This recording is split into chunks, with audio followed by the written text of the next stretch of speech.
All right, we will now begin the international speech contest. Contestant number 1, Robert Cravalho. The greatest gift, Robert Cravalho.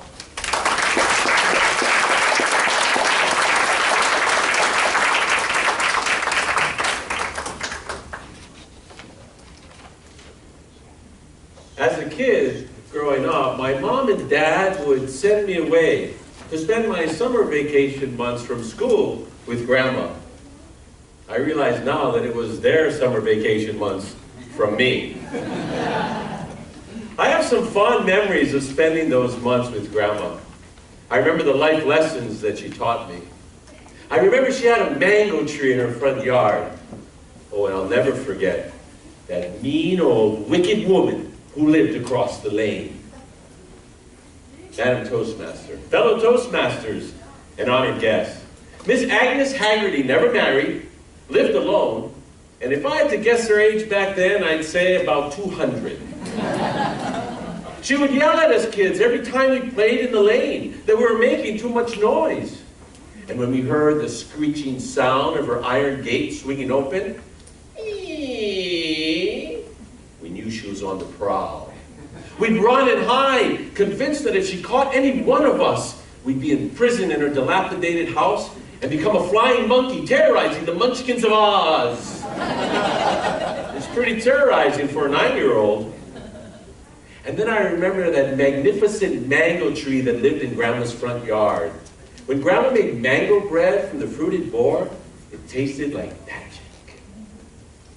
And finally, I remember the life lessons that Grandma taught me, sometimes without me even realizing it. I remember it was early one morning. I just finished breakfast. Grandma handed me a brown paper sack and told me to go outside and pick 3 mangoes from her tree. I thought, is Grandma going to make mango bread? Convinced she was, I ran outside and I selected 3 of the best pieces of fruit that beautiful tree had to offer. Pleased with what I had gathered, I ran back inside to show Grandma.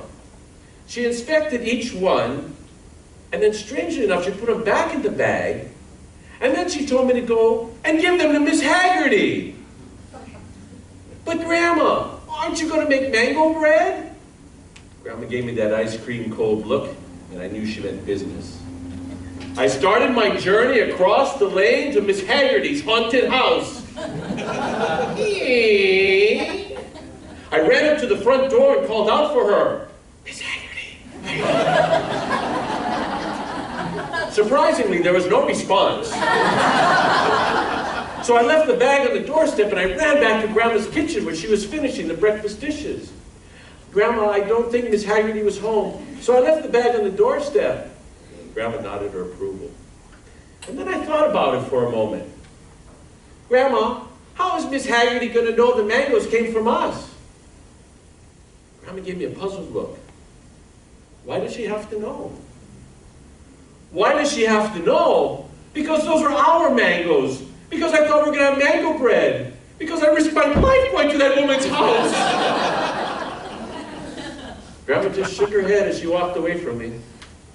I know she was trying to teach me something, but I didn't get it. It wasn't until later that afternoon when she and I were under the mango tree raking leaves. I froze in fear when I heard that screeching sound. I watched in horror as Miss Haggerty labored across the lane to where we stood, carrying with her that same sack I'd left on her doorstep. That ungrateful woman was returning our gift of mangoes. I watched as she hobbled up to Grandma. Laura, I know it was you who left the mangoes on my doorstep. Very kind. I made your family mango bread. Why, thank you, Agnes, Grandma said as she reached into the bag, broke off a piece of the bread and brought it to her lips to taste. Agnes, that's the best tasting mango bread I ever tasted. I couldn't believe it. The old woman smiled. Then she turned back and crossed the lane. Was I being deceived? Was I going to have mango bread after all? Grandma, may I taste the bread? Grandma held the sack open. I reached in, broke off a piece, and brought it to my lips to taste. Ah! Oh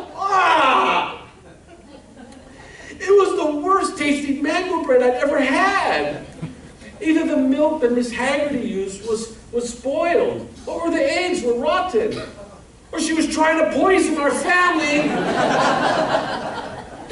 Grandma, this bread is gross. Why did you tell Miss Haggerty it was the best bread you ever had? Grandma looked me right in the eye. Don't taste the bread, boy. Taste the gift. It's the gift of time. The gift of time? Well, Grandma was right. It wasn't about the bread. It was the fact that Miss Haggerty took time out of her day to think of our family, to make us something to enjoy, and then delivered it with no expectation of payment. That's the true gift. The gift of time. Gloria Shishiro talked about it today. I read the book written by Rick Warren. It's titled The Purpose-Driven Life. And in it, he explains that time is the greatest gift we have to give because we only have a certain amount of it. You see, you can make more money, but you can't make more time. When you give someone your time, you're giving them a piece of your life that you'll never get back. The challenge I see is we don't know how much time we have to give. None of us here know the day nor the hour. It's important then that we give our time to those who deserve it, not those who use or abuse us. We should be giving our time to our family, our friends, our charities. Hey, how about some time for ourselves, huh? Time. It's the greatest gift we have to give.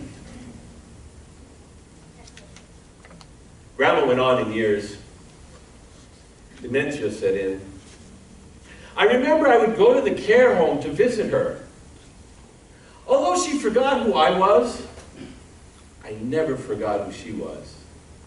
I would just sit with her and give her my time. Madam Toastmaster.